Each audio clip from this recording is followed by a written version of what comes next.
So what is going on, guys? Lieutenant Nutcase here, bringing you another Apex video. So in this video we're taking a look at the hop-ups that are available in Season 14 of Apex.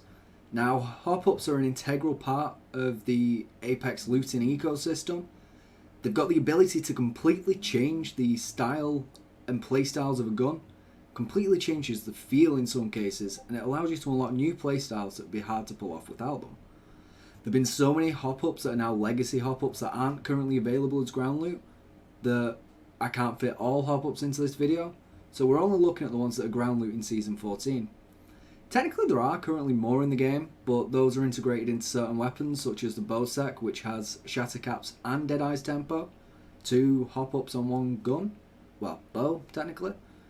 That's insane, but care package loot is going to be looked at in a different video. So the first one that we're going to look at is the Boosted Loader. The Boosted Loader is an attachment for the Wingman and Hemlock, and it increases bullet capacity and reload speed time if you time it correctly.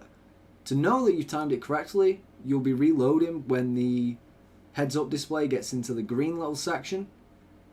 The ability depends on how many bullets are left in the magazine, and that's what that heads-up's showing you. And it also changes depending on the quality of the magazine that you've got.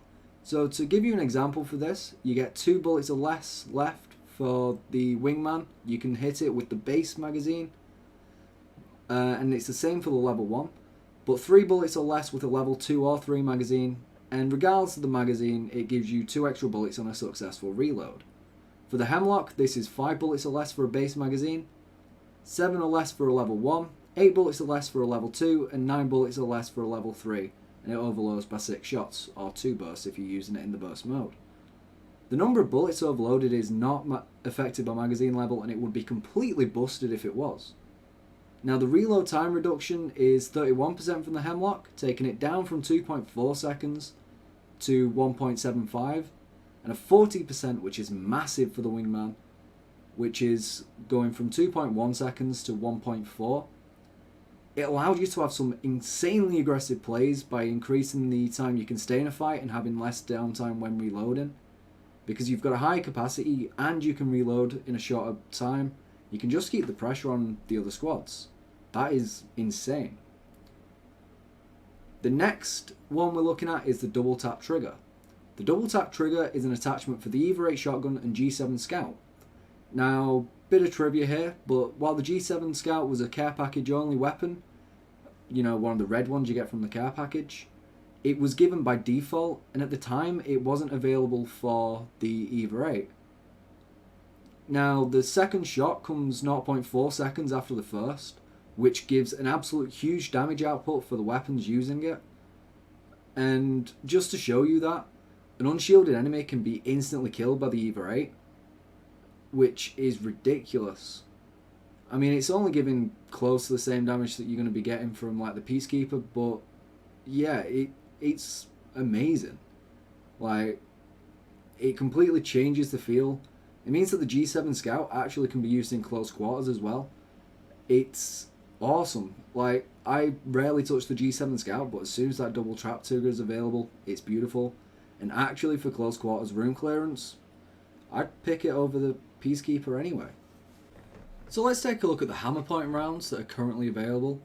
Now, it increases unshielded damage for the Mozambique P2020 and RE45, basically all pistols except for the Wingman. The stats are slightly different for the guns though.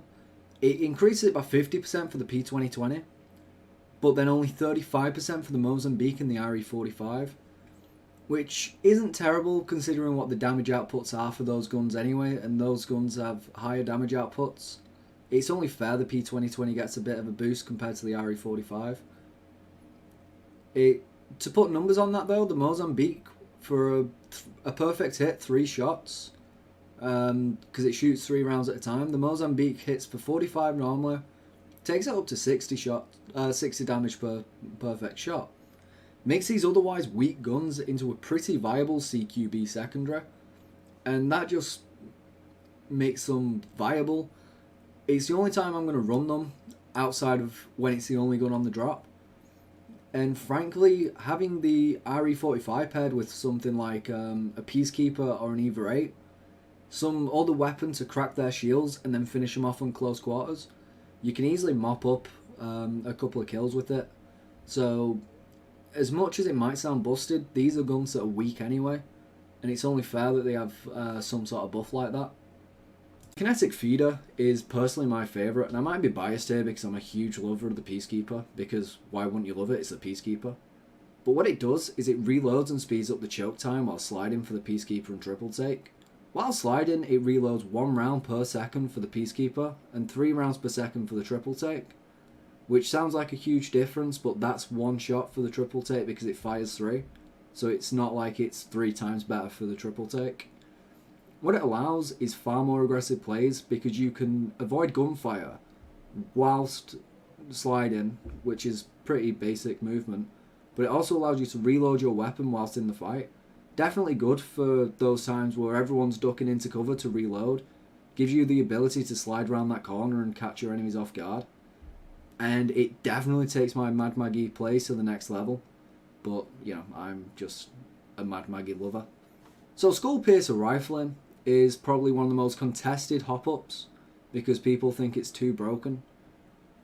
I'm personally one of them, but that's just down to the fact that I don't have many strategies for dealing with long-range firefights other than beating them with the R301. But it's a hop-up available for the 30-30 repeater, the longbow, and the wingman. And what it does is it increases headshot multiplier by 0.35. It's a great way to reduce the effects of enemy helmets, particularly because they're working against headshot damage. And it's an absolute goat for sniping. It's just ridiculous. But it's contested. I can't see it being in Season 15. But I don't know, maybe they've fine-tuned it from last time it were in, and players aren't going to get butthurt over it. Well, the Turbocharger is probably one of the best hop-ups in terms of damage output. It's an absolute game changer for the Havoc and Devotion. And despite it being the same hop-up, it works in slightly different ways for both weapons. So for the Devotion, it increases the initial rate of fire from 300 to 408 rounds per minute. That allows it to reach its maximum RPM faster. So basically great for suppressing fire, which is what the Devotion's good for, or dealing with people when they can't get to cover. But it just means that you're not dealing with the gun not being at its best for those little fights where you just trade in 4 or 5 shots. That's where both these energy weapons fall down. For the Havoc though, it completely removes the initial delay. And that's absolutely incredible because it makes it a beast in close quarters, and it's the only time I would choose the Havoc over the R301. The Turbocharger is by far probably the most broken part, but it's also one of the rarest hop-ups to find. But the fact that it can change these guns that, don't get me wrong, are beastly guns in the right hand, but by turning it from a beastly gun to an absolute goat, it's just amazing. And yeah, it basically deals with the only downsides to running these 2 energy weapons. And because of that, it makes it by far one of the most effective hop-ups that there are in the game. And it just means that, especially for the Havoc, it struggles in CQB. It just completely takes that out of it. Now it shoots just like any other assault rifle. So guys, hope you found this video about the hop-ups in Season 14 very informative. Thanks my glamorous pain in the assistant, who you can see on this mug, for getting the footage. If you've enjoyed this content, drop a follow because I'm going to be doing all the legacy videos and care package items in upcoming videos. So feel free to swing by and see what you see.